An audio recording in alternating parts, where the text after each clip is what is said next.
buat tenaga kerja kita ini ada 5 juta. 5 juta dan banyak itu domestic workers. 5 juta ini menghasilkan sekitar 250 triliun apa yang saya ingat. Nah ini angka besar sekali. Bisa bayangkan kalau misalnya permintaan yang masih banyak dulu kita bisa berikan, dan bukan hanya domestic workers tapi juga upskill workers, ini jumlahnya sangat besar untuk kita meningkatkan devisa. Jadi sekali lagi, satu, kita mesti fokus kepada menjaga bahkan mengembangkan domestic ekonomi.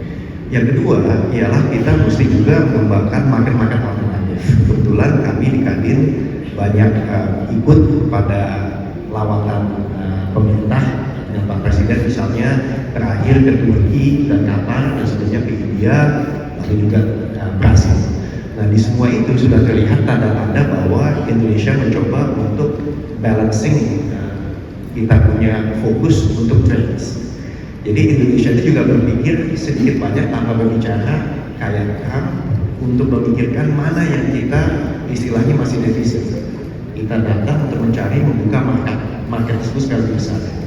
Jadi Turki misalnya itu besar sekali untuk nanti palm oil kita pergi ke sana. Ya, tapi masalah waktu perjanjiannya sifatnya comprehensive economic partnership akan ada. Dan yang kedua juga contohnya kita lihat dari Qatar. Kemarin mereka mau naruh $2 miliar, tambah $2 miliar dari kita untuk bikin sub-fund di bawah Danau Toba. Saya rasa ini akan gayung bersambut dan akan menjadi snowball. Nah yang ketiga kalau di India kita belajar bagaimana agrikultur itu dan juga fisheries dan juga livestock peternakan itu bisa besar, selain juga industri kesehatannya yang sangat besar. Nah yang terakhir yang saya lihat adalah bagaimana kita bisa mengembangkan regional economies.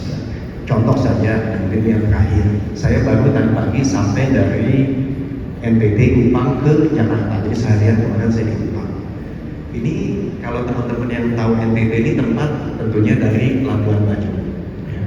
Tapi dia punya juga banyak tempat-tempat yang bagus di Rote, Alor. Nah tapi kita lihat ini gabungan dari APBD dan retribusi total cuma 5 triliun atau 300 juta dolar, tidak besar. Sisanya itu kalau kita lihat bahwa dia mendapatkan barang dari luar NTT itu 59 triliun, lalu produksi keluar provinsi 7 triliun.